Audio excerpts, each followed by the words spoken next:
नमस्कार, मैं हूं संदीप चौधरी। आज सबसे बड़ा सवाल में मैं बात करने वाला हूं कैलेंडर की और डायरी की। अब आप कहेंगे ये कैलेंडर डायरी की बात क्यों होने लगी? ये तो ज़माना भी चला गया। नए साल पर कैलेंडर मिला करते थे, डायरियां मिला करती थी। अब वो ज़माना भी चला गया। आप किन कैलेंडर्स और डायरी की बात कर रही हो? दरअसल उस वक्त जो कंपनियां थी ना, निजी कंपनियां, अपने आप को प्रमोट करने के लिए, और उनका मकसद क्या होता है? प्रॉफिट कमाना, मुनाफा कमाना। वो अपने प्रचार के लिए, अपने प्रसार के लिए वो कैलेंडर्स या डायरियां आपके, मेरे, हम सबके घर में भेज दिया करती थी। लेकिन मैं कैलेंडर और डायरी की आज बात क्यों कर रहा हूं?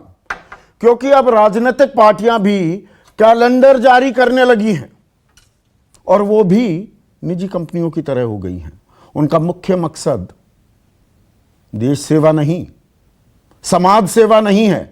उनका मकसद भी मुनाफा कमाना है। हर चीज राजनीतिक नफे नुकसान के हिसाब से चलती है, तो कैलेंडर जारी किए गए हैं। और कैलेंडर क्या है? जवाबी कैलेंडर भी आ गया। अब मैं आपको दिखाता हूं। पहला कैलेंडर क्या कह रहा है? वो ये कह रहा है कि देखिए आपकी कहां कहां पर नाकामियां हैं। वो नाकामियां क्या बताई गई हैं? फरवरी, नमस्ते ट्रंप। मार्च, मध्य प्रदेश में सरकार गिराई। अप्रैल, मोमबत्ती जलाई।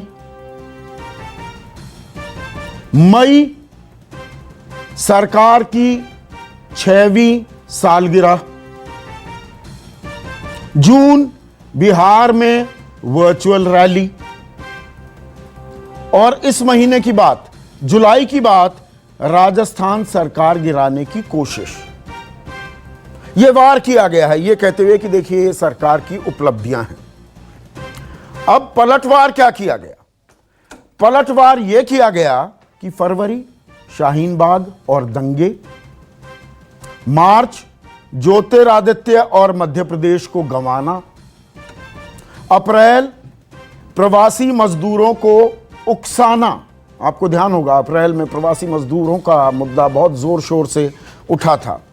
मई, ऐतिहासिक हार की 6ठी सालगिरह। और जुलाई, राजस्थान में कांग्रेस पतन के कगार पर। इस महीने कांग्रेस पतन के कगार पर। अब यह खुलासा भी कर देता हूं, ये वार पलटवार करने वाले कौन हैं? जो कांग्रेस की तरफ से वार किया जा रहा है, उनके पूर्व अध्यक्ष राहुल गांधी ने ट्वीट कर सरकार की ये तथाकथित उपलब्धियां गिनवाई हैं और कहा है कि इसीलिए देश कोरोना की लड़ाई में आत्मनिर्भर है। जबकि जवाब दिया प्रकाश जावड़ेकर ने, केंद्रीय मंत्री हैं, वरिष्ठ नेता हैं बीजेपी के। वो कहते हैं राहुल जी अपनी 6 महीने की उपलब्धियों पर आप भी ध्यान दें। तो उन्होंने वो पूरी फेहरिस्त गिनवा दी है। और दर्शकों, ये तब हो रहा है जब देश में 18 दिन के महाभारत का जिक्र किया था प्रधानमंत्री मोदी ने कि 21 दिन दे दीजिए और हम ये लड़ाई लड़ेंगे और जीतेंगे। 4 महीने हो चुके हैं उस बात को। 11.5 लाख आंकड़ा पार कर चुका है कोरोना का। कर्व फ्लैटन होता नहीं दिख रहा है। लेकिन अब कोई बात नहीं हो रही कोरोना की। नौकरियां जा रही हैं। प्रवासी मजदूरों को उकसाने की बात तो हो गई, लेकिन वो घर कैसे गए थे, उनके लिए क्या इंतजाम किए गए थे, और वो कितने नाकाफी थे। रेलवे ट्रैक पर कट गए, दिल का दौरा पड़ने से मर गए, कोई ऑटो में चला गया, कोई अपने बीमार बाप को गुरुग्राम से दरभंगा ले गई एक बहादुर लड़की। ये सबने देखा है। इनके बारे में बात नहीं होगी। दिहाड़ियां जा रही हैं। आज भी नौकरियों पर तलवार लटकी हुई है। हर रोज खबर आ रही है फलानी कंपनी ने 10% अपने वर्कफोर्स कम कर दी है, तनख्वाहें कट रही हैं, सप्लाई चेन बन नहीं पा रही है। अनलॉक 2 में हम हैं, लेकिन कारखाने काम नहीं कर पा रहे हैं क्योंकि कहीं मिनी लॉकडाउन है, अनलॉक के साथ ये असमंजस की स्थिति लगातार बनी हुई है। तो आर्थिक पहिया पूरा नहीं चल पा रहा है। अब महाराष्ट्र की, और रात को 9 बजे हम एक कार्यक्रम करने वाले हैं, वहां पर दूध की नदियां बह रही हैं। पुरानी कहावत है ना, दूध की नदियां, वो नदियां कहां बह रही हैं? वो सड़कों पर बह रही हैं। माकूल दाम नहीं मिल रहे किसानों को, लेकिन इसकी फुर्सत किसी को नहीं है। इन पर चर्चा नहीं की जाएगी, चर्चा होगी कैलेंडर की। कैलेंडर जारी किए जाएंगे और अपने राजनीतिक नफे नुकसान को आंका जाएगा। ऐसे में आज का सबसे बड़ा सवाल, कभी सरेंडर कभी कैलेंडर, क्यों है इतना बवंडर? चीन की भी मैं बात करूंगा। क्या चीन वापस चला गया? क्या हमने बदला ले लिया? माकूल जवाब दे दिया चीन को। हमारे 20 बहादुर जो शहीद हुए थे, उसकी भी चर्चा करूंगा। और राहुल बीजेपी की जुबानी जंग से किसका फायदा? ये कांग्रेस बीजेपी की लड़ाई में क्या आपका फायदा हो रहा है, मेरा फायदा हो रहा है, जनता का फायदा हो रहा है, देश का फायदा हो रहा है क्या? चर्चा में मेरे साथ बीजेपी के राष्ट्रीय प्रवक्ता प्रेम शुक्ला हैं, कांग्रेस के राष्ट्रीय प्रवक्ता अखिलेश प्रताप सिंह, राजीव रंजन जेडीयू के प्रवक्ता, जेडीयू अहम घटक है, साझा सरकार चला रहे हैं ये बिहार में, वो मेरे साथ हैं, घनश्याम तिवारी, जीएसटी कहता हूं मैं इन्हें, समाजवादी पार्टी के राष्ट्रीय प्रवक्ता, अभय दुबे जाने माने राजनीतिक विश्लेषक इस चर्चा में जुड़ेंगे, और मेरे सहयोगी सुकेश रंजन भी इस चर्चा में मेरे साथ हैं। तो प्रेम शुक्ला, कैलेंडर जारी किए जा रहे हैं और अगर आपसे सवाल पूछे जाते हैं, आप विपक्ष की नाकामी गिनवाएंगे या अपनी कामयाबियां गिनवाएंगे? अपनी कामयाबी गिनवाइए ना। ये निश्चित तौर पे हो गया। आपका प्रश्न का उत्तर दूं? बिल्कुल दीजिए। अच्छा, अब कैलेंडर अगर कोई फर्जीवाड़ा करने पर कोई आमादा हो, आपने एक शब्द का प्रयोग किया, बवंडर। बवंडर उठता है धूल से, धूल धूसरित हुए लोग यदि हवाई बवंडर पैदा करने का प्रयास करें तो उस बवंडर को शांत करना भी दायित्व होता है। झूठे का मुंह काला करना जो है, यह भी दायित्व होता है। तो उस दायित्व का निर्वाह करना, मुझे लगता है, एक जो आदमी सर्वोच्च न्यायालय में शपथ पत्र दायर करके स्वयं को सर्टिफाइड झूठा हो चुका हो, उस झूठे आदमी के झूठ को बेनकाब करना भी सत्ता का दायित्व। और आपने आदरणीय प्रकाश जावड़ेकर जी की जो ट्वीट देखी, जिसमें उन्होंने प्रश्न उठाया कोरोना के संदर्भ में, तो कोरोना के संदर्भ में भारत की उपलब्धियां जो है ऐतिहासिक स्तर पर अन्य देशों की तुलना पर आप तुलनात्मक देख लें तो तुलनात्मक अन्य देशों की तुलना पर कोरोना को नियंत्रित करने में हम फ्लैटन हो गया ना कब 4 महीने में। नहीं, सुन तो लीजिए, आप सुन तो लीजिए। आप राहुल गांधी क्यों हुए जा रहे हैं? नहीं, मैं राहुल गांधी नहीं होता, और आपके उकसाने से मैं कोई भड़कता नहीं हूं, परेशान मत होइए।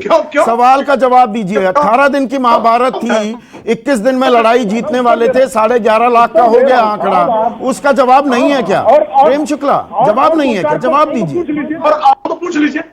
मैं जवाब ही दे रहा हूं। आप 4-6 प्रश्न, आप कोरोना के संदर्भ में जो प्रश्न पूछ रहे हैं आदरणीय राहुल गांधी जी, कोरोना की सबसे ज्यादा दुर्दशा जिस महाराष्ट्र राज्य में है, उस महाराष्ट्र राज्य में मेडिकल एजुकेशन मिनिस्टर इन्हीं राहुल गांधी के हैं।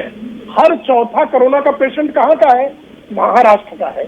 और महाराष्ट्र में सिर्फ टेस्टिंग के मामले पर मिलियन जो टेस्टिंग होती है, 17वें क्रमांक पर महाराष्ट्र है। तो कौन प्रश्न पूछ रहा है? कोरोना का सबसे अधिक प्रसार करने वाला और नियंत्रण में सबसे अधिक विफल रहने वाला तो केंद्र सरकार की कोई जिम्मेदारी नहीं है। केंद्र सरकार की कोई जिम्मेदारी नहीं है।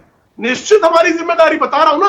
अच्छा, राज्य सरकार की नहीं है? आप क्या कहना चाह रहे हैं कि महाराष्ट्र सरकार की कोई जिम्मेदारी नहीं है? केंद्र का सवाल पूछ रहा हूं, राज्य की तो जिम्मेदारी है ही। केंद्र की जिम्मेदारी है कि नहीं? बड़ा संकट है आपके साथ संदीप जी। आप राहुल गांधी के वकील क्यों बन जाते हैं? अरे मैं किसी का वकील बनने की जरूरत नहीं। आप वकालत, आप सरकार के वकील बन जाते हैं। आप सरकार के प्रवक्ता नहीं है, बीजेपी के प्रवक्ता हैं। सवाल का जवाब दीजिए। मैं पीछा नहीं छोड़ता, मैं पीछा नहीं छोड़ता सवालों में। पार्टी का प्रवक्ता हूं मैं सवालों में पीछा नहीं छोड़ता, ये आपको मालूम है, इसलिए गोल गोल घुमाते रहिए, कोई दिक्कत नहीं है। पीछा नहीं छोड़ूंगा फिर भी। मुझे बताइए ना, महाराष्ट्र में आप बताइए, महाराष्ट्र स्टेट के पास में, राज्य के पास हेल्थ, उसके पास सब्जेक्ट नहीं। जो हमने वो ताली बजाई, थाली बजाई, मोमबत्ती जलाई, अब वो काम नहीं आई क्या? सवाल सीधा जवाब दीजिए ना। महाराष्ट्र पर लग गए। महाराष्ट्र पे पूछूंगा ना, अखिलेश प्रताप सिंह बैठे हैं, उनसे पूछूंगा। अभी आपसे पूछ रहा हूं, सत्ता में कौन है? सत्ता से सवाल नहीं पूछना चाहिए प्रेम शुक्ला। महाराष्ट्र का इटली को गिरवी रखा है क्या? महाराष्ट्र भारत का हिस्सा नहीं, है। सत्ता से सबसे सवाल भी नहीं कर्मा पूछा पश्चिम महाराष्ट्र में ही है। जाएगा। आप तो पत्रकार रहे हैं, नई पत्रकारिता सिखा रहे हैं मुझे। मैं तो उत्तर ही दे रहा हूँ जी। आप हाँ, उत्तर दीजिए ना नहीं उत्तर। दे रहे हैं, मैं तो उत्तर ही दे रहा हूँ। हाँ। वही उत्तर मैं आपको दे रहा हूँ। कोरोना को आप कह रहे हैं थाली पीटने, तो भाई कोरोना योद्धाओं का मनोबल बढ़ाना अपराध हो गया, मोमबत्ती जलाना अपराध हो गया, कोरोना योद्धाओं की प्रशंसा करना अपराध हो गया। ये आपराधिक गतिविधियां हैं क्या? और कोरोना फैलाने के लिए महाराष्ट्र से ट्रेनें भर भर के उत्तर प्रदेश, बिहार भेज देना, ये पुण्य कार्य किया। आदरणीय मुझे राहुल एक गांधी चीज के समझाइए, नेतृत्व में देखिए आप सत्ता कांग्रेस में की सरकार हैं, ने बहुत प्रेम बड़ा शुक्ला, पुण्य किया प्रेम कि शुक्ला, उन्होंने जो आप है सत्ता में महाराष्ट्र हैं, में आज लोगों दिन ने तक- आज आपको दिन तक जनादेश तुम दिया तो है, दीजिए। थंपिंग मेजोरिटी दी जनादेश है, दिया तो उसका पालन कर रहे हैं 282 से साहब। 303 इसीलिए सेवा दिया। कर रहे हैं साहब। कांग्रेस तो हाशिए पर इसीलिए पड़ी सेवा- है, कांग्रेस तो अपने घर को इसीलिए नहीं। सेवा एक मिनट, सवाल सुनिए इसीलिए ना। सेवा कर रहे हैं सुनिए साहब। सुनिए सुनिए हाँ, सुन अरे जवाब लिए। देने का अवसर तो दीजिए अरे इतने साहब। उत्साहित क्यों हैं? क्यों आप परेशान बीच होने में लगे? ऐसे अभी तो कैसे पहला कैसे दूसरा ही सवाल पूछा है, सरौता 1 की घंटा तरह है क्यों अभी। खड़े हो जाते साहब। ना ना नहीं, वो ना। तो पूरा 1 घंटा में आपका साथ हाँ, दूंगा साहब। 1 मिनट। आप सरौता कितना भी चलाएंगे, हाँ। मैं मेरी बातें रखूंगा। हाँ, अब सवाल सुन लीजिए। अरे 6 साल सत्ता में हैं आप, 6 साल से है ना सत्ता में। कांग्रेस की भद जी, पिटी जी, हुई इसीलिए है, उपलब्धियां हैं। तो कांग्रेस की कमजोरियां गिनाने के लिए बैठे हो, अपनी उपलब्धियां बताओगे कि नहीं बताओगे? कमजोरियां नहीं गिना रहे साहब। नहीं, कांग्रेस के कमजोरियां कुकर भी कांग्रेस की गिना गिना रहे हो ना, पलटवार ये कांग्रेस हो के रहा है। कुकर भी गिना अपनी रहे हैं। उपलब्धियां गिना कमजोरियां दीजिए, कुकर। बताइए कि हमने ये आप गिना किया। रहे हो, बहुत अच्छा प्रश्न आप सुन हाँ। लीजिए। देखिए, इस कोरोना काल में गरीबों के घर में एलपीजी गैस कनेक्शन, अगर कांग्रेस का काल होता तो पहुंच पाता क्या? अगर कांग्रेस का काल होता तो 54,000 करोड़ रुपए गरीबों के खाते में पहुंच पाते क्या? अगर कांग्रेस का काल होता तो 80 करोड़ लोगों को राशन मिल पाते क्या? यदि कांग्रेस का काल होता तो हजारों वेंटिलेटर जो है मिल, जितने वेंटिलेटर 60 सालों में मिले उतना वेंटिलेटर 3 महीनों में आ पाता क्या? हमारी उपलब्धियां है ना साहब। आप बताइए ना, अगर भारत में आदरणीय मोदी जी का शासनकाल नहीं होता तो घर घर में शौचालय हो पाता क्या? यदि मोदी जी का शासनकाल नहीं होता तो आयुष्मान भारत के माध्यम से दुनिया में सबसे बड़ी हेल्थ स्कीम ये जमीन पर उतर पाती तो क्या? हमारी उपलब्धियां है ना फिर साहब। बिल्कुल सही बात है कि यही ऐसे दीजिए ना सवाल का। मैं सीधा सवाल पूछता हूं, जवाब दीजिए, घुमाइए मत। तो फिर ये बेरोजगारी की दर एक, अब सुनिए तो, अब सुनिए तो प्रेम शुक्ला, अरे सुनिए सुनिए, हम चर्चा कर रहे हैं, बहस थोड़ा कर रहे हैं। मैं बहस नहीं करता हाँ, इससे। हाँ, नहीं, चर्चा ही कर रहे हैं साहब। हाँ, चर्चा कर रहे हैं ना। तो बेरोजगारी का आज की जो दर है, 45 साल पहले आकलन शुरू हुआ, वो सबसे उछले स्तर पर क्यों है? नौकरियां जा रही है ना लोगों की, झूठ तो नहीं बोल रहा मैं। कोरोना के कारण पूरी तनख्वाहें दुनिया में कट रही नौकरियां है नहीं, ना, भारत में उसका उसके बारे में सरकार ने कुछ किया है क्या? हाँ, नहीं, बहुत अच्छा प्रश्न आपका है। हाँ। नौकरियां पूरी दुनिया, देखिए कोरोना काल के कारण, वैश्विक मंदी के कारण नौकरियां पूरी दुनिया में गई, लेकिन भारत ने कम से कम 80 करोड़ आबादी, मतलब अमेरिका और यूरोप की जितनी आबादी है उतने लोगों के घरों में भोजन का प्रभाव, किसी प्रकार का अभाव ना होने पाए, मतलब विश्व गुरु बनने के कगार पर हैं। 80 करोड़ लोगों को 5 किलो अनाज और 1 किलो दाल दे दी, ये हमारी सबसे बड़ी उपलब्धि है। 80 करोड़ लोग 5 किलो अनाज और 1 किलो दाल के लिए मोहताज है। बताइए, इतने अच्छा प्रश्न है आपका। हाँ। कृपा करके बताइए संदीप जी, इतने सारे विभीषिकाएं आपने देखी है, कभी 100 ग्राम दाल भी दिया था क्या कांग्रेस के लोगों ने? हाँ। एक मुझे बताइए कि कभी जो है बात में नौकरी देने की पूछ रहा हूं, आप कहते हैं हमने अनाज दे दिया। नौकरी मिल रही है क्या, या नौकरियां जा रही है? ना साहब, हम अर्थव्यवस्था ठीक करके नौकरियां भी देंगे साहब, क्योंकि जब तक कोरोना नहीं आया था ईपीएफओ के आंकड़े बताते हैं कि सर्वाधिक नौकरियां हमने दी। ईपीएफओ में रजिस्ट्रेशन सर्वाधिक हुए। वो 2 करोड़ हर साल देने वाले थे, वो 12 करोड़ नौकरियां मिल गई। वो आज तक कभी जवाब नहीं आया संसद में। अरे साहब, सब सारी चीजों का जवाब दे देंगे, हर चीज का जवाब देंगे, क्योंकि हम काम करने वाले लोग हैं। नहीं, वो पकोड़े तलने, पान खिलाने को अगर आप कह रहे हैं तो अलग बात है। राहुल गांधी की तरह थाईलैंड भागने वाले लोग थोड़े साहब कि मौका मिले भगे थाईलैंड, मौका मिले भगे इटली। हम भारत में रह के भारतवासियों की सेवा के संकल्प के व्रत को पूर्ण करने वाले लोग हैं। तो मेरा यही सवाल था, जायज सवाल था ना। आप उपलब्धियां गिना देते, आप पर आरोप लगा रहे हैं। कांग्रेस की तो बद पिटी हुई है ना।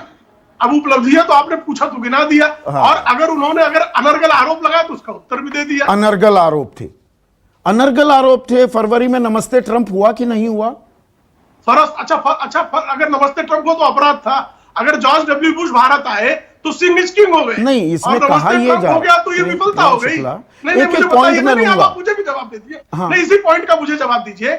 जॉर्ज डब्ल्यू बुश भारत आए, परमाणु समझौता हुआ, परमाणु समझौते के बाद कोई परमाणु योजना नहीं प्रारंभ हुई, कोई परमाणु। आप सवाल समझ रहे हैं सिंग किंग हो गए। सिंह इज किंग हो गया थे कि नहीं, हम मुझे बताइए। और अगर नमस्ते ट्रंप हुआ और आज जब चीन के साथ समस्या बढ़ी तो अमेरिका आपके साथ खड़ा हो रहा है, आपके साथ नेवल अच्छा, हमारी जमीन मिल गई, वो आपके समर्थन में 20 जो हमारे जवान शहीद हुए थे, चीन को जवाब मिल गया, वापस चला गया चीन। हमने उनके 45 मारे कि नहीं मारे, और चीन को हम ढका। और हम क्या जवाहरलाल नेहरू तरह कायर लोग हैं कि 45,000 वर्ग किलोमीटर जमीन गंवाकर संयुक्त राष्ट्र में खड़े होकर चीन का समर्थन करेंगे? अच्छा, जो गलवान घाटी में पेट्रोलिंग पॉइंट 14 है, जहां पर वो घुसे थे, जिसको विदेश मंत्री ने भी माना, वहां से 2 किलोमीटर पीछे वो हट गए, 2 किलोमीटर पीछे हम हट गए, अपनी ही जमीन से हम पीछे हट गए, तो हमने चीन को सबक सिखा दिया। आप जिस कांग्रेस की आराधना करते हैं उस कांग्रेस ने 1 किलोमीटर भूमि, 1 किलोमीटर, 45,000 वर्ग किलोमीटर में से 1 किलोमीटर भूमि भारत को दिलाई क्या? और हम उसको पीछे हटने के लिए मजबूर करेंगे, क्योंकि हम पंडित जवाहरलाल नेहरू की तरह कायर कांग्रेस नहीं चलाते। हम राहुल गांधी की तरह भयवश भाग नहीं जाएंगे। हाँ, तो अभी तो चीन पर चर्चाएं भी बंद हो गई कि चीन पर चर्चा नहीं करेंगे, 1962 की याद दिलाते रहेंगे। ठीक है, अब मैं कांग्रेस, 1 मिनट, अब अखिलेश प्रताप सिंह।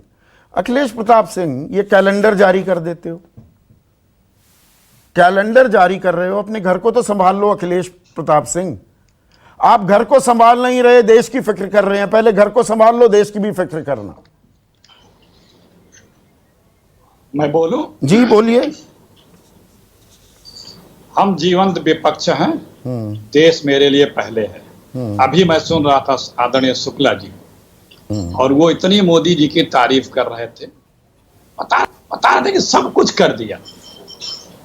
जैसे सबके खातों में 15 लाख पहुंच गया। मित्रों देखिए, आपके खातों में 15 लाख पहुंच गया ने, गंगा मैया साफ हो गई ने, काशी क्योटो बन गया ने, दाऊद को ले आया ने, काला धन आ गया ने, अच्छे दिन आ गए ने, डॉलर के दाम रसातल पे आ गए ने, पेट्रोल के दाम कम हो गए ने, चीन को लाल लाल आग दिखा के भगा दिया ने, 100 स्मार्ट सिटी बना के दिखा दिया ने, 2 करोड़ घर महामंत्री आवंटित करके दे दिया। तो आपने उन जो पिछले साल 2009 में लोकसभा में भी ये मुद्दे उठाए, 303 मिले ना, 303 मिले ना।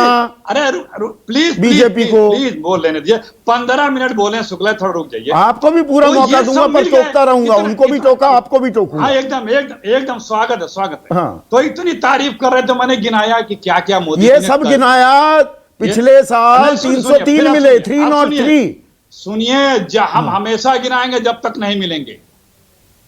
जो भी कहेगा कि मैंने बहुत काम किया है, तो मैं उनका काम गिनाऊंगा, गिनाना नहीं बंद करूंगा, क्योंकि ये इसमें कुछ भी नहीं हुए हैं। 20% भी इसमें काम नहीं हुए हैं। अब दूसरी बात सुनिए, जावड़ेकर जी के, राहुल जी ने, जो हमारा राहुल जी विपक्ष के नेता हैं, उनका काम है सरकार को, विपक्ष के हर नेता का एक काम है कि जनता के कंसर्न को उठाना और सरकार को चेताना। हम चेताते जगाते हैं। नहीं, जो ये चेता रहे हैं ना, एक मिनट, जो मैंने मेन सवाल पूछा उसका जवाब नहीं दिया। आपसे अपना घर संभल नहीं रहा, देश को संभालने की बात कर रहे हैं। 6 चीजें, 1 मिनट, अब सुनिए, 6 चीजें गिनवाई, उसमें मार्च में एमपी की सरकार गिराई। सरकार आपकी थी, आपके घर में अगर ज्योतिरादित्य सिंधिया, जो हमेशा दाहिने में खड़े रहते थे राहुल गांधी के, वो बीजेपी में चले जाएं तो आप अपनी कमजोरी नहीं मानेंगे। जून में कह रहे हैं बिहार में वर्चुअल रैली, वो अपनी चुनावी तैयारी कर रहे हैं। जुलाई में जी राजस्थान की सरकार गिराने की कोशिश, तो सचिन पायलट क्या बीजेपी के हैं? छोड़कर तो आपको गए, अब उन्हें निकम्मा नकारा बता रहे हैं आप। वो आपके प्रदेश अध्यक्ष थे। जी बोले फिर ये बड़ा अजीब सा, बड़ा कमजोर सी दलील है। हाँ। हम लाख कमजोर हैं, अभी आपके लिए मान ले रहे हैं, लेकिन हमारा पहला धर्म जो है वो राष्ट्र है। राष्ट्र का इंटरेस्ट को आवाज करना संवैधानिक जिम्मेदारी होती है विपक्ष के नेताओं के पास। आज जो जावड़ेकर जी ने जो बात कही है जवाब में, अगर आज वो राष्ट्र से माफी मांगते हुए कहते कि आदरणीय राहुल जी, जब आपने फरवरी महीने में हमें चिताया और जगाया था, और हम दूसरे दिन आके प्रेस कॉन्फ्रेंस करके आपका उपहास कर रहे थे, और तभी यदि जग गए होते हम और हमारी सरकार केंद्र की, तो आज इस देश के लोगों को इतना ज्यादा समस्या नहीं उठानी पड़ती। रोजाना 40,000 से ज्यादा पेशेंट आ रहे हैं, उसके बजाय उनको जिम्मेदारी इसी की मिली है, जवाबदेही इसी बात की है। लेकिन वो लगे हैं कि विपक्ष का क्या रिपोर्ट कार्ड है, और वो भी रिपोर्ट कार्ड सत्ता में बैठ करके क्या कर रहे हैं, किस तरह से मध्य प्रदेश हो, चाहे राजस्थान हो, चाहे कर्नाटक हो, करते रहे, बताने की यहाँ पे आवश्यकता नहीं, क्योंकि वो दूसरा विषय है। तो ये आपके घर की दिक्कत है ना, कोई घर में घुसेगा तब जब कलह होगी। चिंता आप क्यों कर रहे हैं? आप नहीं, आप देश की चिंता कर रहे हैं, घर की चिंता नहीं कर पा रहे। हाँ, तो हम ना घर संभाल नहीं पा रहे। हम भाजपा, एकदम सही बात कहा आपने। हमारे लिए देश पहले है, पार्टी सेकेंडरी है। पहली चीज स्पष्ट जान लीजिए, हम पहले देश की चिंता करेंगे। हम बीजेपी नहीं है कि अब मोदी जी देश से बड़े हैं, बीजेपी देश से बड़ी है, और देश जहां बाढ़ में आदमी जगाता रहे, 54 दिन बाद जगे कोरोना में, सैकड़ों दिन बाद जगे इकोनॉमी में, और 52 दिन बाद जगे जाकर के चीन पे। और जैसे कहीं सरकार की सुगबुगाहट होती है गिराने खरीदने फरोखने की, आंख मलते हुए आधी रात को जग जाते हैं 3 बजे, और राज्यपाल की ओथ हो रही है चुपके चुपके। ये वो सरकार है, सरकार गिराने के लिए तो रात भर जग जाती है।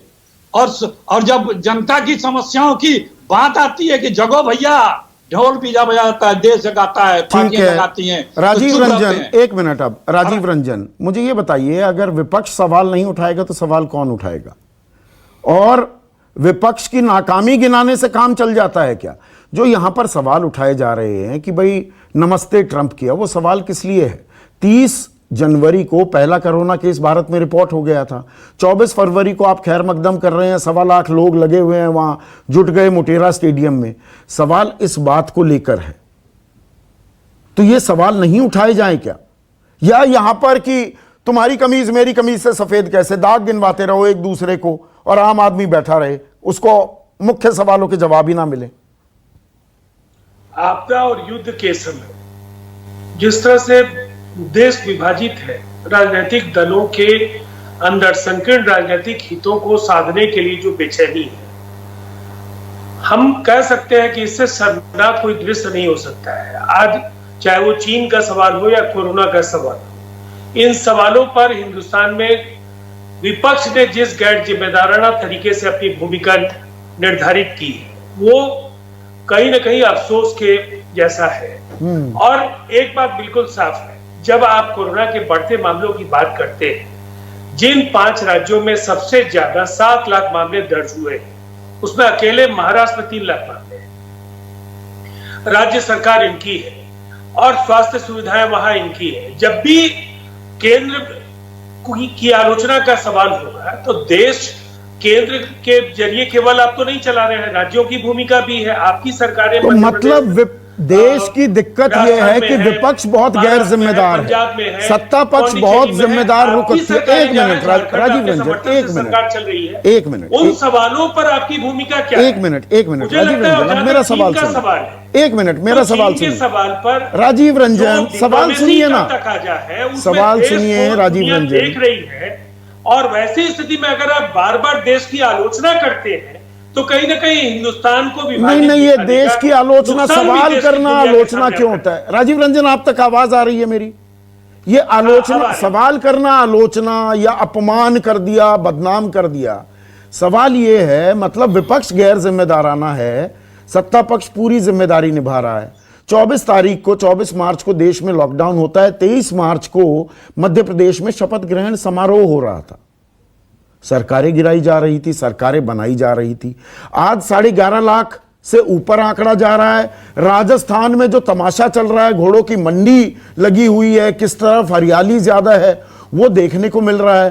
तो ये बहुत जिम्मेदाराना रवैया है, आप ये कह रहे? नहीं, मैं बस इतना कह रहा हूं कि अमेरिकी राष्ट्रपति का कार्यक्रम क्या जनवरी महीने में या दिसंबर महीने में तय हो गया होगा? ऐसे महत्वपूर्ण जो राष्ट्राध्यक्षों के कार्यक्रमों की तैयारियों में लंबा वक्त निकलता है।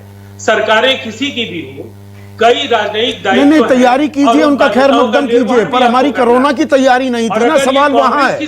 सवाल में ट्रंप की तैयारियों की बात नहीं कर रहा, कोरोना की तैयारियां की।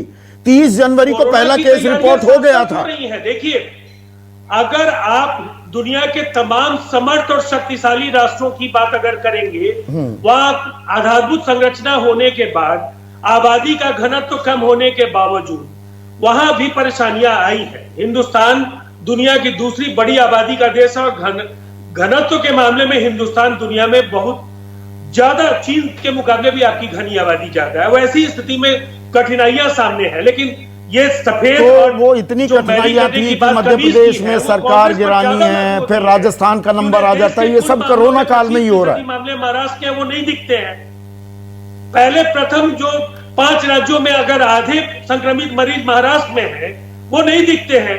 वहां से प्रवासियों को जिस तरह से आप राजनीतिक सवाल से कन्नी क्यों काट रहे हैं राजीव रंजन? मैं मध्य प्रदेश राजस्थान का जिक्र कर रहा हूं, आप उस पर जवाब नहीं दे रहे। मामले में जिस गैर जिम्मेदाराना तरीके से सरकार पर सवाल खड़े किए, एक दबाव बनाने की कोशिश की कि राज्य सरकारें जिम्मेवारी नहीं समझे, जो जहां है, जिनकी व्यवस्था को इन मजदूरों ने संभाला, जिन अर्थव्यवस्थाओं को संवारा, वहां से उन्हें बलात् अलग अलग राज्यों में भेजने के लिए कांग्रेस उनको सहयोगी दल। ठीक है, घनश्याम तिवारी स्क्रीन पर। घनश्याम तिवारी, आप गैर जिम्मेदाराना हैं।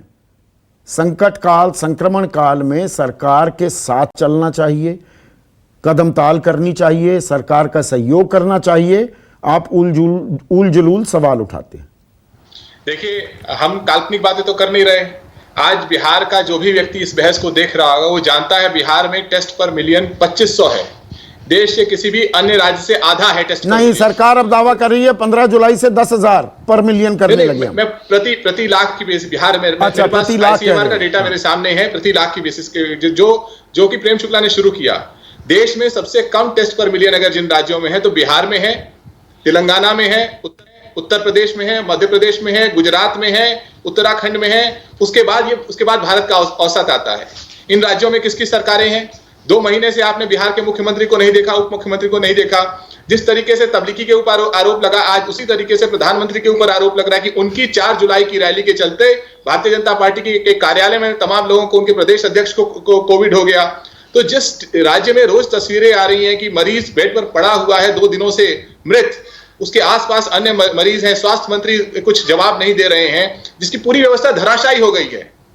दूसरी तरफ बाढ़ का माहौल है। उत्तर प्रदेश की हालत देखिए, न केवल जर्नलिस्ट की गोली मार के हत्या कर दी जा रही है, जबकि कल लखनऊ की तस्वीरें आई किस तरीके से लखनऊ में एक सिलसिलेवार तरीके से कोरोना पेशेंट इस तरीके से खड़े थे जैसे किसी राशन की दुकान में खड़े हों।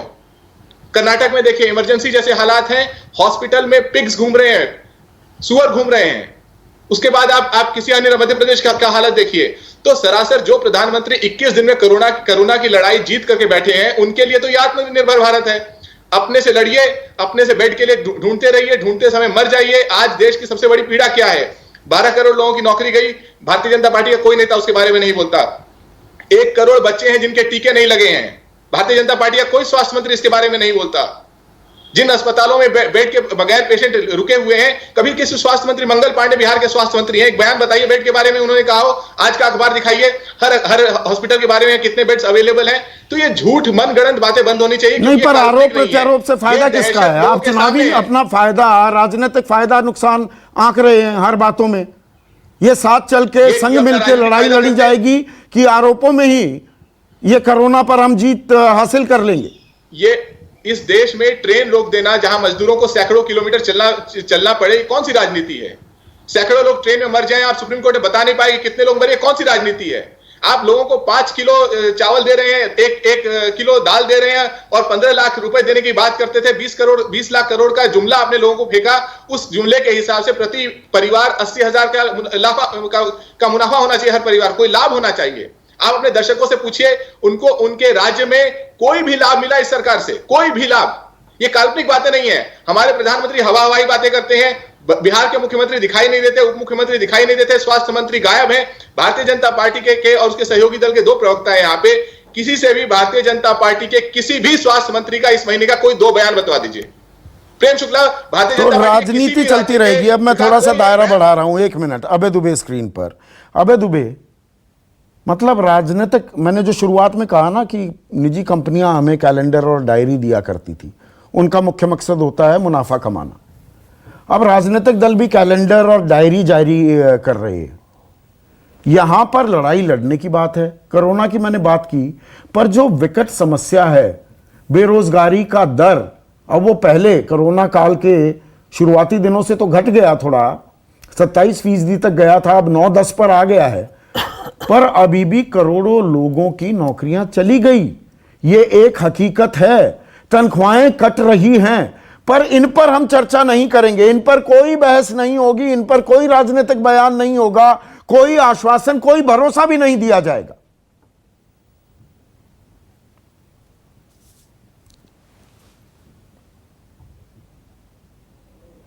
संदीप जी, मैं आपकी आवाज में अपनी आवाज मिलाते हुए कहना चाहता हूं कि इस वक्त हमारा देश एक ऐतिहासिक संकट का सामना कर रहा है। कोरोना बिल्कुल कंट्रोल से बाहर है। अमेरिका से भी ज्यादा तेज रफ्तार से भारत में संक्रमण के केस बढ़ रहे हैं। अर्थव्यवस्था ऐतिहासिक रूप से, अर्थव्यवस्था का ग्राफ ऐतिहासिक रूप से नीचे गिरा हुआ है। आज तक आजादी के बाद से अर्थव्यवस्था कभी भी इतनी बुरी हालत में नहीं रही। विदेश नीति का पूरी तरह भट्टा बैठा हुआ है। पूर्वी लद्दाख में चीन के अतिक्रमण के नीचे भारत का हाथ दबा हुआ है और भारत अभी तक, चाहे मीडिया के जरिए कोई भी खबरें उड़ाई जा रही हो, अभी तक अपना हाथ बाहर नहीं निकाल पाया है। इसके अलावा भी बहुत सारी कमियां हैं, लेकिन मोदी जी इस मामले में बहुत सौभाग्यशाली व्यक्ति हैं कि ऐसी सरकार चलाने के बावजूद भी वो आराम से सत्ता की कुर्सी पर बैठे हुए हैं। उसकी वजह है कमजोर विपक्ष, एक ऐसा विपक्ष जिसके पास न कोई योजना है, न कोई रणनीति है, न कोई कल्पनाशीलता है। अगर और कोई समर्थ विपक्ष होता तो इस वक्त पत्ता पत्ता बूटा बूटा इस सरकार के खिलाफ कर दिया होता। अगर ये 1990 के दशक वाला विपक्ष होता, 1980 के दशक वाला विपक्ष होता, या 70 के दशक वाला विपक्ष होता, इसके पास कोई अगर एक राष्ट्रीय नेतृत्व होता, तो आज मोदी जी का अपना ग्राफ अर्थव्यवस्था के ग्राफ की तरह ही एक कुएं की गहराइयां छू रहा होता। लेकिन मोदी जी इस मामले में बहुत सौभाग्यशाली है। वो जो चाहते तो विपक्ष की कमजोरी है ना, ये जनता पार्टी जो मन तो विपक्ष की कमजोरी है ना, आप सीधा ये बात कह रहे हैं अवैध दुबे।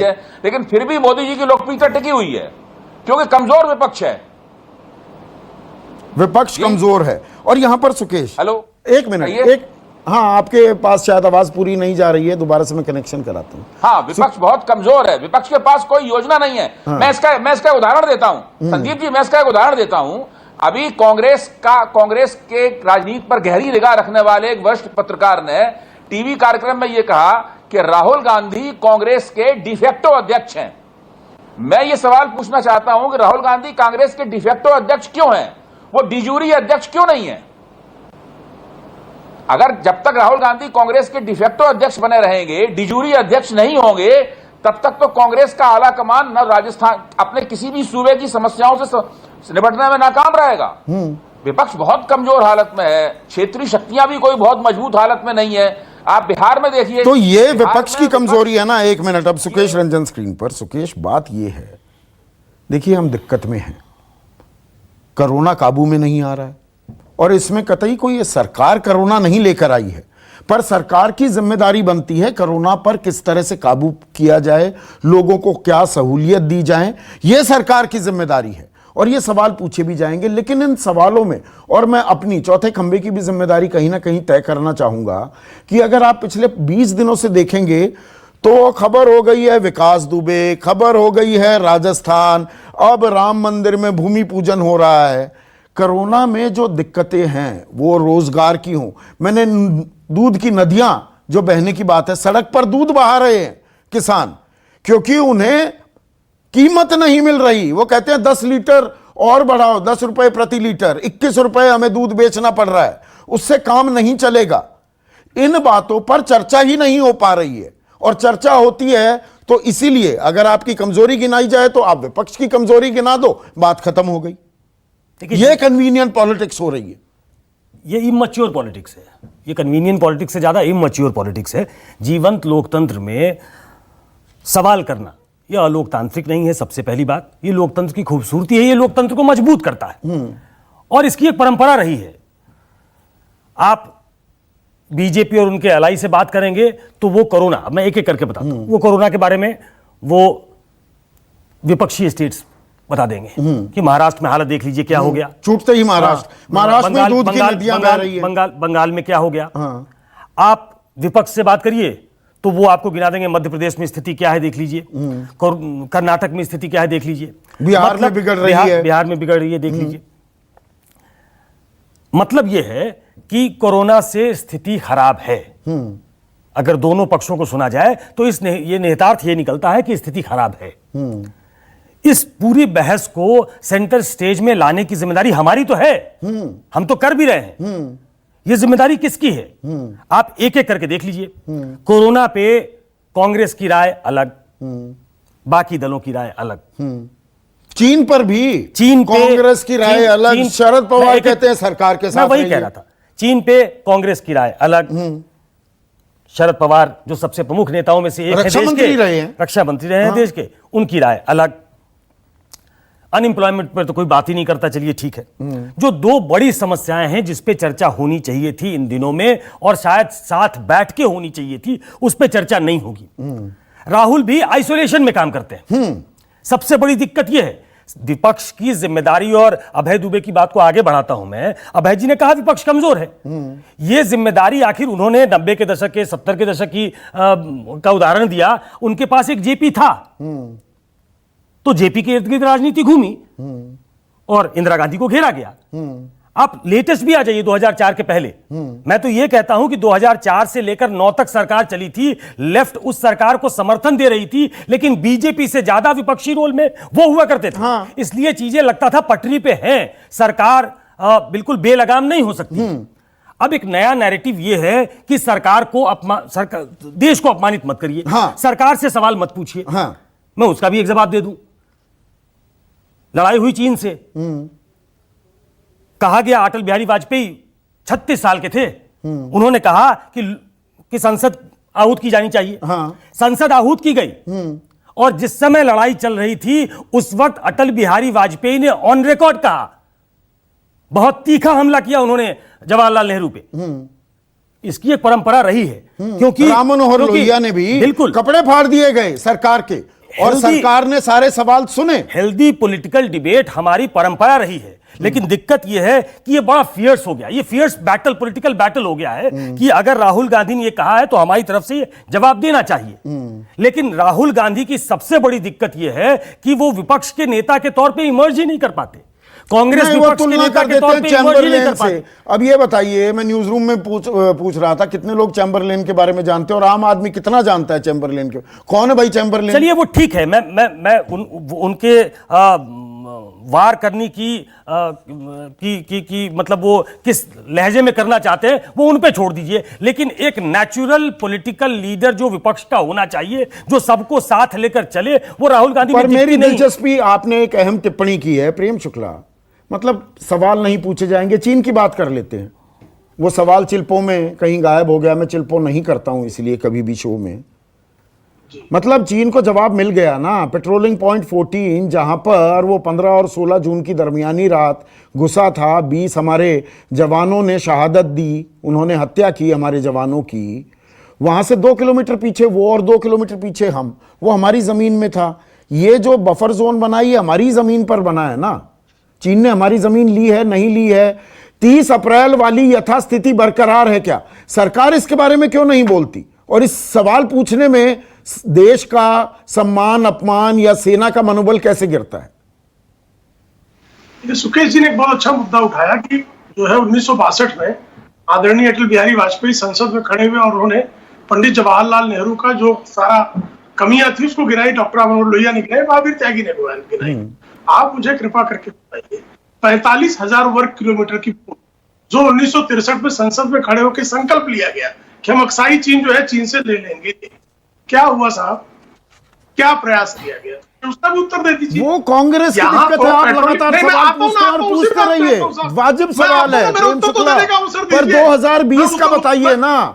आज यथास्थिति 30 अप्रैल वाली है, मैं उसी बात पूर्वी लद्दाख में 1962 की बात करने पर कांग्रेस और कुछ जो है एंकर दुखी की वजह से 45,000 कोई दुखी नहीं होता, दुखी आप हो रहे हैं क्योंकि सवाल का जवाब नहीं। बिल्कुल दुखी हो रहा हूं, सवाल का जवाब दीजिए ना।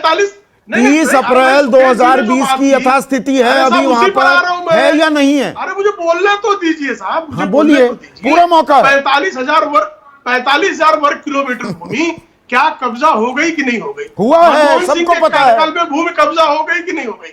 आज हम कह रहे हैं कि 1 इंच भूमि भी, कौन कह रहा है? तो 30 अप्रैल 2020 की यथास्थिति है अभी। हाँ, निश्चित करेंगे नहीं है ना? करेंगे। और वो भी क्या, पेट्रोलिंग पॉइंट्स का मामला है। भारत का पोस्ट कब्जा नहीं हो गया है। 45,000 वर्ग किलोमीटर भूमि एक तरफ कब्जा हो जाना, दूसरी तरफ पेट्रोलिंग पॉइंट के लिए लड़ जाना, दोनों में अंतर नहीं है। वो 45,000 वर्ग किलोमीटर भूमि चली जाए और चुप बैठ जाए, और यहाँ अगर पेट्रोलिंग पॉइंट पे भी आओगे तो हम आपकी छाती पर चढ़ जाएंगे। ये भूमिका कुछ अंतर नहीं लगता आपको? स्वाभाविक अंतर है, आ गई ना क्योंकि सरकार की तरफ आदरणीय से। नरेंद्र आप मोदी लोग जी भी के चीन पर चर्चा कार्यकाल में की आने से सरकार है। इनकार करने लगे, ये हकीकत है, गलत तो नहीं मैं बोल रहा। कर रहा भाई साहब, कौन इनकार कर रहा? आपको तो सब जवाब दे रहा हूँ सामने। नहीं, चीन पर नहीं बंद हुआ। मैंने उत्तर दिया, प्रवक्ताओं का आना बंद नहीं हुआ। कर रहा हूँ ना अभी। अरे कहाँ कौन बंद? अभी आप पूछा तो मैंने उत्तर दिया कि नहीं, नहीं? ये तो अभी और मैं भारतीय जनता पार्टी का प्रतिनिधित्व करता हूँ कि नहीं करता हूँ? मैं तो भारतीय जनता यथास्थिति पार्टी का कर प्रतिनिधित्व कर रहा हूँ कि नहीं देंगे। कर रहा? आप ये कह रहे हैं निश्चित यथास्थिति करेंगे ना? हाँ, कांग्रेस की तरह जवाब मिल गया मुझे, जवाब मिल गया, कांग्रेस की तरह जवाब मिल चंदा लेने वाले गया। लोग नहीं हैं। पैंगोंग सो में भी, कांग्रेस की डेप्सांग तरह में भी यथास्थिति कर चीन देंगे के ना चंदे पे बरकरार। जीने वाले लोग नहीं है ना। फिंगर 4 से चीन के फिंगर 8 चंदे के पर बीच में आजीविका हेलीपैड नहीं बन चलाते गया, ना। बुलडोजर्स आ गए, चीन के चंदे पर वहां पर भी आजीविका नहीं यथास्थिति चलाते ना। बरकरार होगी, चीन के डेप्सांग में भी चंदे पर होगी। आजीविका चलाने वाले कांग्रेस नहीं है। चीन के चंदे पर आजीविका चलाने वाले कांग्रेस नहीं, भारत की, संप्रभु भारत की। 1 इंच भूमि भी, अरे राजनीतिक बयानबाजी कैसे हुई? 45,000 एक मिनट सुकेश, नहीं मेरा राजनीतिक बयानबाजी में नहीं, मैं फैक्ट्स की बात करता हूं सुकेश। नहीं, मैं प्रेम जी को कहना चाहता था कि ये बार बार ये एक नैरेटिव क्रिएट करना, उसमें भी अटल जी का एक एग्जांपल दे देता हूं। हम लोगों ने सुना है वो भाषण, और कई बार मैं इसको उद्धृत कर चुका हूं, उनको भी बता देता हूं। अटल जी ने पार्लियामेंट में भाषण दिया और सोनिया गांधी के भाषण को उद्धृत करते हुए उन्होंने कहा था कि अभी मैंने सुना, ऐसा लगता है डिक्शनरी से खोज खोज कर शब्द निकाले गए, incompetent, immoral, insensitive and brazenly corrupt government. Atal ji ने कहा कि जो राजनीतिक क्षेत्र में आपसे कंधे से कंधा मिलाकर काम कर रहे हैं, वो उनके बारे में ये मूल्यांकन है आपका? आप चीन से लड़ाई लड़ते हैं और ये कहते हैं प्रेम शुक्ला जी कि हम सबको मिलकर लड़ना चाहिए और राहुल गांधी को ऐसा भाषण नहीं देना चाहिए, ऐसी टिप्पणी नहीं करनी चाहिए, तो कम से कम अटल जी का वो याद कर लीजिए कि आप एक ही क्षेत्र में काम करने वाले लोग हैं। एक मिनट प्रेम शुक्ला, आप रिस्पॉन्ड करना चाहते हैं, रुक जाइएगा। देखिए, बहुत ही वैल्यूएबल टाइम है, कीमती वक्त है ये, इसको मैं जाया नहीं, ये राजनीतिक बहसबाजी और चैनलों को मुबारक। मैं सीधे मुद्दे की बात करता हूं। समस्याएं जो हैं देश की, उन पर भी हमें चर्चा करने का मौका मिलेगा क्या? अखिलेश प्रताप सिंह, सवाल यहां पर यह है, चर्चा में यह कर रहा हूं, सवालों के जवाब राजनीतिक बयानबाजी में दब जाएंगे क्या? देखिए, अभी मैंने सुना आप सारे लोगों को इसी विषय पे, अब मैं जवाब दे रहा हूं। बड़ा अच्छा, मैं चाहता भी था इसी विषय को ला रहा। विपक्ष आज नहीं है, कई लोगों ने कहा नहीं दिख रहा है उतना मजबूत, और पिछले 20 साल का पुराने विपक्ष का हवाला दिया गया। आज विपक्ष के नाम पे खालिस विपक्ष आप सिर्फ कांग्रेस को कह सकते हैं, बाकी किसी को खालिस विपक्ष आप नहीं कह सकते। उसके कारण है, आपको पता है। दूसरी बात, आज विपक्ष है, कांग्रेस है विपक्ष, लेकिन बुरा ना मानिएगा, एक मोदी जी हैं और 99% गोदी जी हैं, जिनसे निष्पक्ष भूमिका की अपेक्षा रहती है। लोकतंत्र के चौथे स्तंभ का जो कर्तव्य होता है, झकझोर के जगाना दिखाना, वो तो मुखपत्र हो गया है। ये 15-20 साल की राजनीति में और आज की राजनीति में यह फर्क है। और चाहे वो नेता हो, चाहे वो मीडिया हो, दूसरे दिन दरवाजे पे गिरबान में भी कितने मीडिया वालों को जो आपके नजदीक थे पद्मश्री से नवाजा गया, आपके जमाने में भी ये हुआ करता था। ये मत बताइए कि आप दूध के धुले थे। छेड़ दिया। हम अगर अभी की उदाहरण दे रहा हूं, अभी हमने, यदि राहुल जी ने, या अभी इसी बहस में हमने विपक्ष की भूमिका निभाते हुए सरकार से प्रश्न खड़ा किए, तो उल्टा जवाब आता है, आप अपना घर क्यों नहीं संभालते हैं? हमसे सवाल होने लगता है। हम अपना घर पहले देखें, तब आपको अधिकार मिलता है सरकार से सवाल करने का, देश के बारे में चिंता करने का। ये जो नैरेटिव आया है ना, ये 20 साल पहले नहीं था, 15 साल पहले नहीं था। ये जो बैलेंस करके दिखाया जाता है कि देखिए, मैं आप ही को नहीं, विपक्ष को भी सवाल पूछ रहा हूं, प्लीज मेरा ख्याल रखिएगा। अरे वाह, आज ये तो जो आप भय है ना, पत्रकारिता की सलाह ये- देने लगे ये अखिलेश लोकतंत्र को बाबू कमजोर करता कि पत्रकारिता कैसे की जानी है। और इन सब से हाँ, निष्पक्षता के साथ सबको मिलकर लड़ना होगा, क्योंकि सत्ता किसी को वो मिली हो उसकी बपौती नहीं है वो। ठीक है, चलिए मेरी आवाज निष्पक्षता कट का गई पाठ क्या? पढ़ाने लगे, आज आपने पत्रकारिता का भी पाठ पढ़ाया। फोन कट गया लग वो रहा है। ठीक है, हाँ कोई बात नहीं। राजीव रंजन, पर मेरा सवाल ये है, अगर सरकार से उपलब्धियों के बारे में सवाल पूछा जाए और ये जवाब दिया जाए कि देखिए आपकी उपलब्धियां, आपने मार्च में ज्योतिरादित्य को गंवा दिया, मध्य प्रदेश गंवा दिया, जुलाई में आप राजस्थान में पतन के कगार पर, अरे किसने कितनी नौकरियां गंवाई हैं, घर पर लोग बैठे हैं, बच्चों के स्कूल नहीं खुल पा रहे, ऑनलाइन क्लासेस हो रही हैं, कितने लोग ऑनलाइन हैं, आप बिहार से आते हैं, कितने बच्चों के पास कंप्यूटर्स हैं, कितनों के पास टैबलेट्स हैं, टैब्स हैं, कितनों के पास स्मार्टफोन्स हैं। इन पर हम चर्चा नहीं करेंगे, पूरा साल जीरो एकेडमिक ईयर जा सकता है, पर यह कभी केंद्र में नहीं आएंगे। वहां सरकार गिरा दी, यहां गिरा दी, हम कितने बहादुर हैं, हम कितने महान हैं, यही करते रहे हम।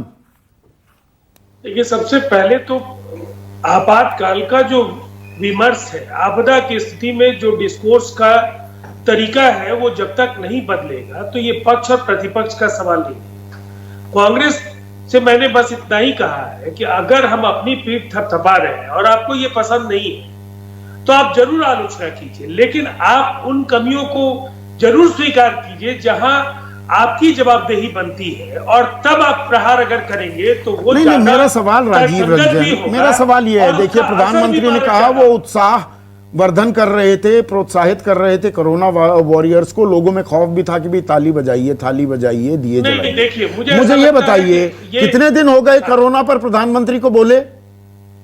मतलब कोरोना काबू में आ गया, इकोनॉमी ट्रैक पर आ गई, लोग भयभीत नहीं है, प्रधानमंत्री को संबोधित करने की अब जरूरत नहीं है कोरोना के बारे में। अच्छा संदीप जी, आपके सवाल कई हैं, लेकिन मुझे थोड़ा 45 सेकंड केवल दे दीजिए। अगर अर्थव्यवस्था को लेकर ग्लोबल इकोनॉमी इंडेक्स आप देख लें तो हिंदुस्तान और दुनिया के दूसरे देशों के मुकाबले हिंदुस्तान ने क्या कुछ खोया और क्या पाया, ये आपको फर्क पता चल जाएगा। पहली बात, कोरोना ने दुनिया को तबाही के कगार पर पहुंचाया है। हम ज्यादा परेशान इसलिए हैं कि हम इससे बुरे की ओर कहीं नहीं पड़ जाएं, इसकी चिंता हमें, ये लोगों को समझाने की जरूरत नहीं, जरूरत है, और उस मैं वही तो पूछ रहा हूं, लेकिन इसके कहां समझाया जा रहा है? एक मिनट जीएसटी, मुझे ब्रेक लेना है, छोटा सा कमेंट चाहूंगा, कहां समझाया जा रहा है? और हम भी, मैं तो अपने गिरेबान में हमेशा झांकता हूं। राजस्थान प्राइमरी खबर हो गई, प्राइम टाइम की खबर हो गई, विकास दुबे हो गया, भूमि पूजन हो गया, ये प्राइम टाइम की खबरें हैं कि खबरें ये है कि भाई देश में क्या हो रहा है और समस्याएं क्या हैं, उनको एड्रेस कैसे करें।